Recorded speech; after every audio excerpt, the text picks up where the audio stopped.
Alright guys, so in this video we're going to build a 48 volt 25 amp hour lithium iron phosphate battery in an ammo tin.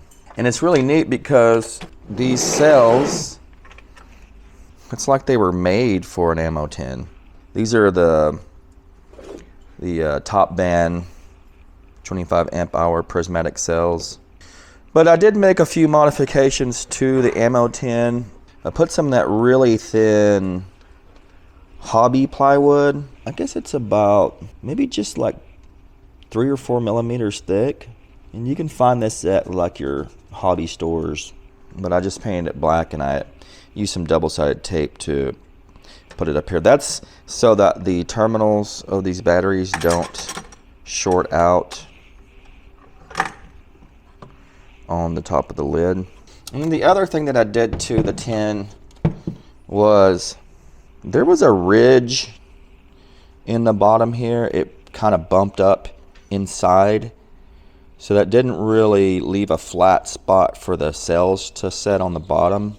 So I ended up cutting that space out so that the cells would set flat on the bottom and not have this kind of bulge in the middle.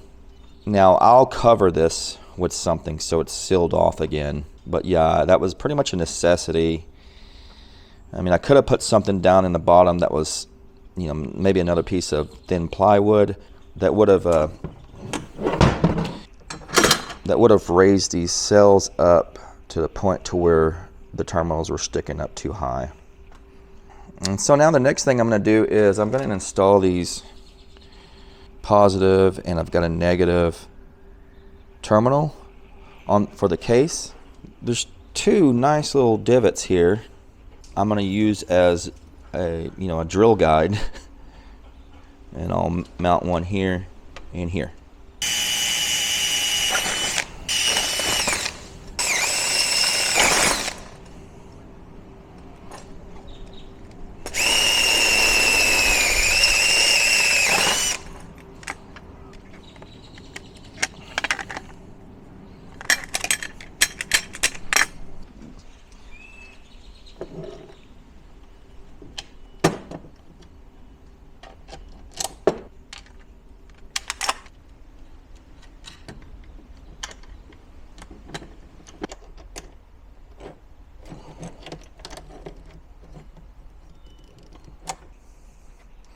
There we go.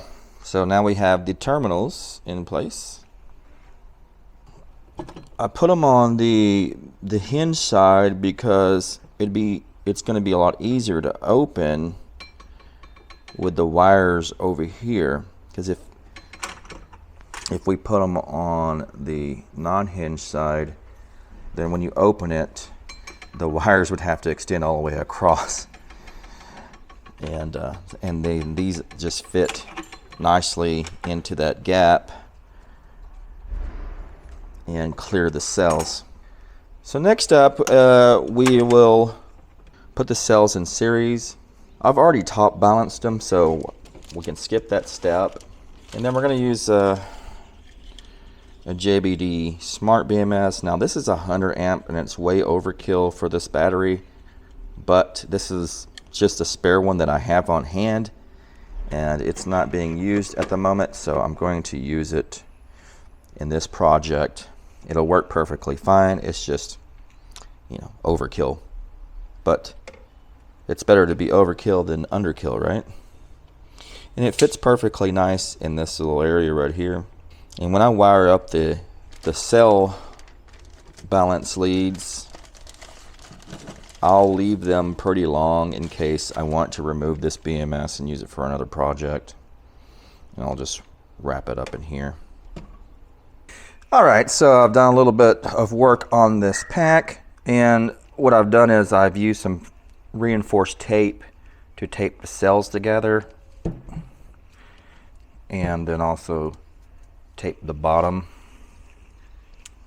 so they're holding together nicely. And then I made bus bars.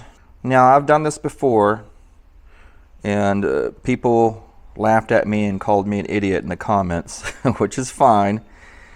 But this is just 14 gauge solid copper wire that I stripped out of some Romex. And if you know 14 gauge wire is good for 15 amps, and if it's doubled up like this is right here, then it's good for 30 amps, and probably even more in reality, because there's no insulation or anything on it to melt. And so I just wrapped it around the terminals and then clipped it right there in the middle. So there is a little gap right there, but that's fine. It doesn't cause any problem. I use this nut with this serrated washer right here, and it catches that perfectly fine, and it won't split or anything. I fully expect some silly comments about this, but I don't really care. It's fine because I've used this before. I've actually done discharge tests. This doesn't heat up. There's no large voltage drops or anything like that. These are perfectly fine for these cells. Now I wouldn't use these on larger cells, but these are super simple, cheap bus bar solution for these cells. All right, so we're gonna torque these all down, and I'm just gonna torque it down to like 4 Newton meters.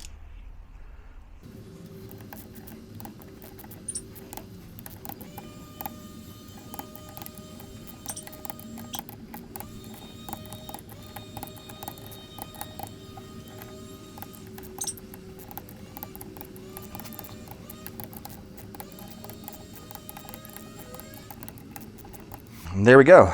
Now we'll just really all we need to do is put the BMS balance wires on and then finish wiring up the main terminals, and this will be pretty much a complete battery. All right, so we've made some more progress on this battery, and what I've done is I've attached some fiberboard on this side where I'm going to place the BMS to protect the cells from the BMS, any heat or screws that can poke through. And then I've got double-sided tape on here so I can attach the BMS just right there. And then I've got the power wires soldered onto the BMS. And then the other thing that I did was I added the fiberboard to the bottom to protect the cells from getting scratched and shorting on any kind of pieces of metal or anything like that. And then I've added another layer of tape. So let's go ahead and stick the BMS on.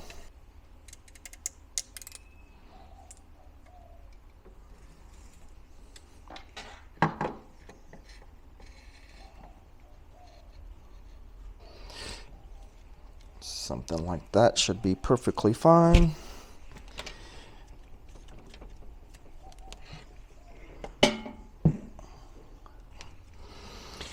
That should hold quite well. And battery negative wire connects just right there.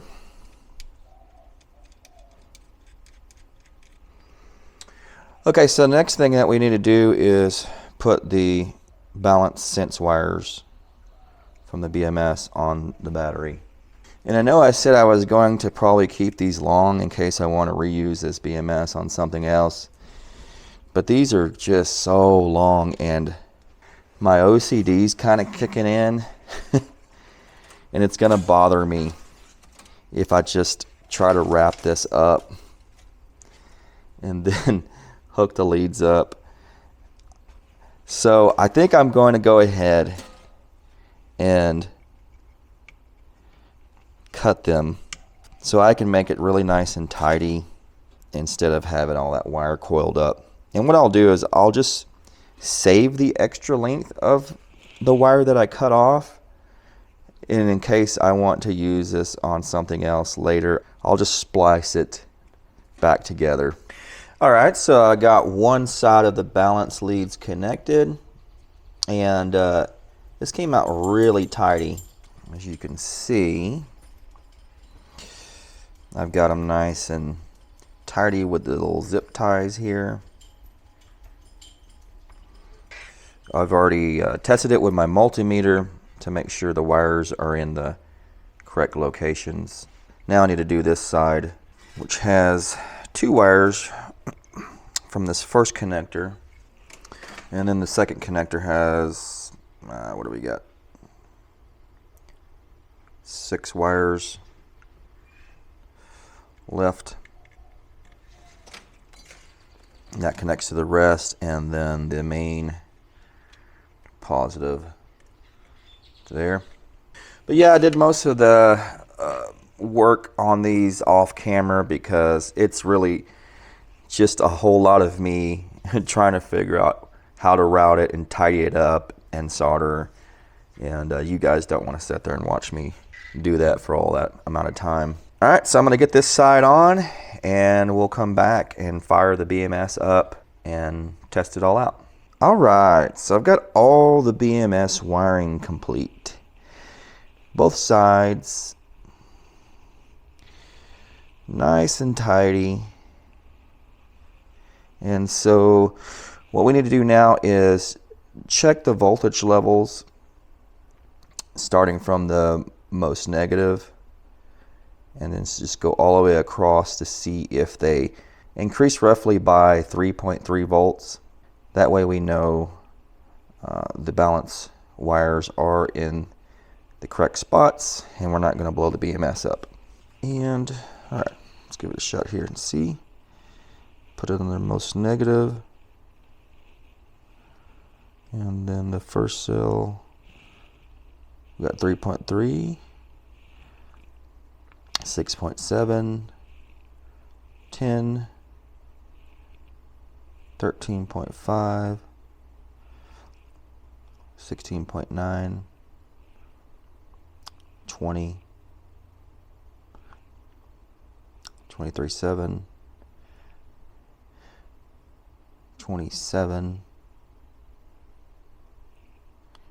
30, 33.8,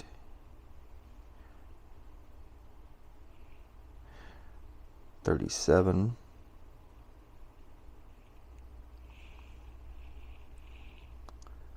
40, 43,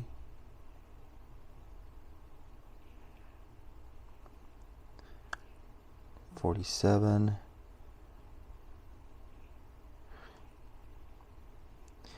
50, and 54. Yeah, so they all increase properly. That means that they're in the right spots. If you were measuring this and you get a big jump, you know, maybe 6 volts at a time or something like that or more, then you've got the wires in the wrong spot. You need to correct that before you plug them in, because that will likely damage the BMS. All right, so now let's go ahead and plug in the Bluetooth dongle.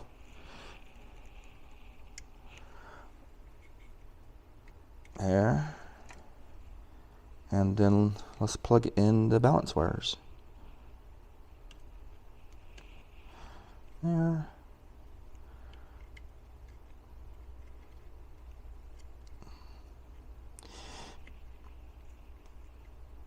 And there. All right, so if we've wired it up properly, I should be able to find it. I believe this is it. See if all these things are set up properly. I need to set the capacity. If you can see this. So we need it to set to 25 amp hours. Cycle capacity will set to 25 as well. All right, so I noticed that it wouldn't turn the discharge on, and I realized that this BMS came with an extra wire, and there's a port here that you can plug it into, and that's for a switch. So you'd have to turn this, you have to short these wires to turn it on discharge. So basically that's like turning the battery on. So I just went into the app, and there is a setting, there's a setting under function settings, and it's a switch. I don't know if you can see it, switch function, and I turned that off, and now it's set to discharge. So now let's just check to see if we've got voltage. There we are, 54 volts. Fantastic, it's working. So now we can just go ahead and we can put it in the ammo tin and complete this build.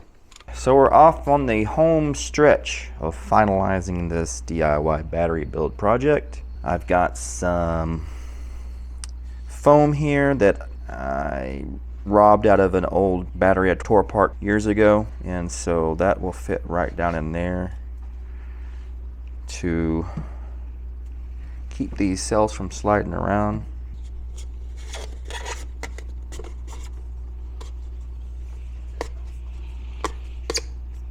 There we go, that's all we need.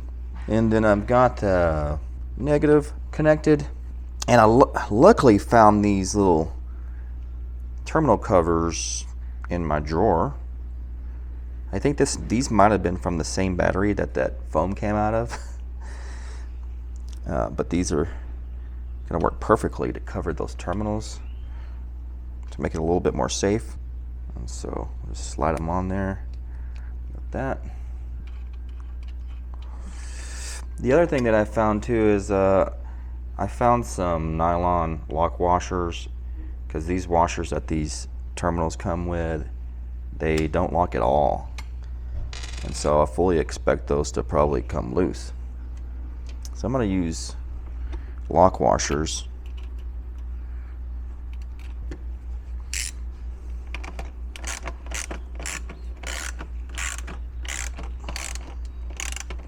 There we go.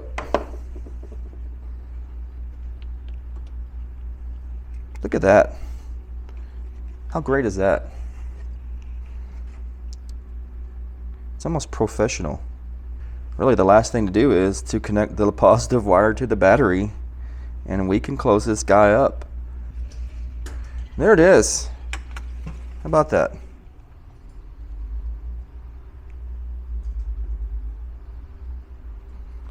All right, let's see if it'll close up. I don't see anything binding up in there. Do you? Let's see.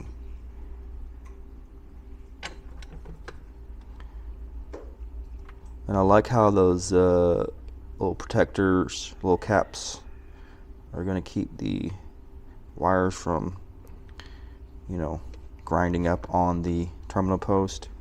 I think everything looks fine. There we go.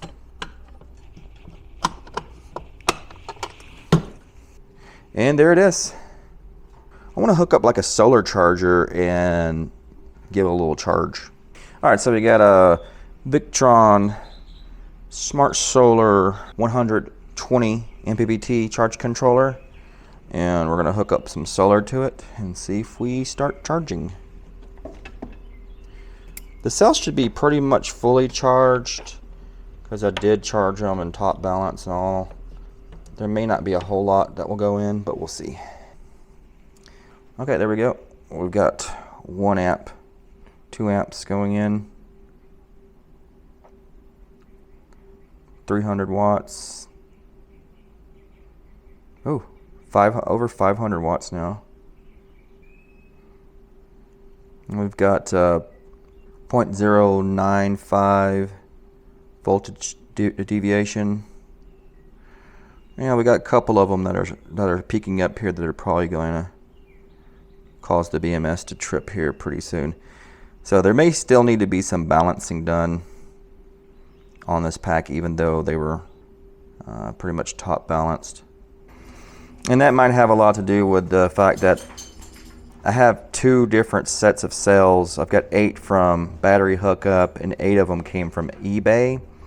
And I think the ones that came from eBay were a lot more used than the battery hookup ones.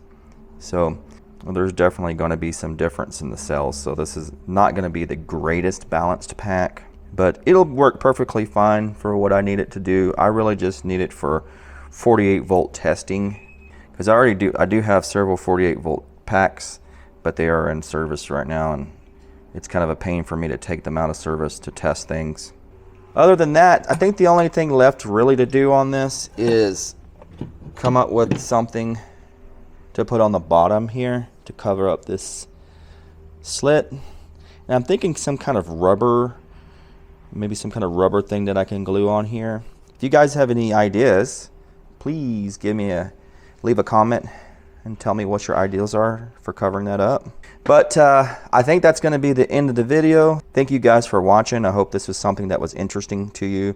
If you like my content on the channel, please like and subscribe. That really helps me out a lot to continue on doing videos like this. All right, I'll see you guys on the next one.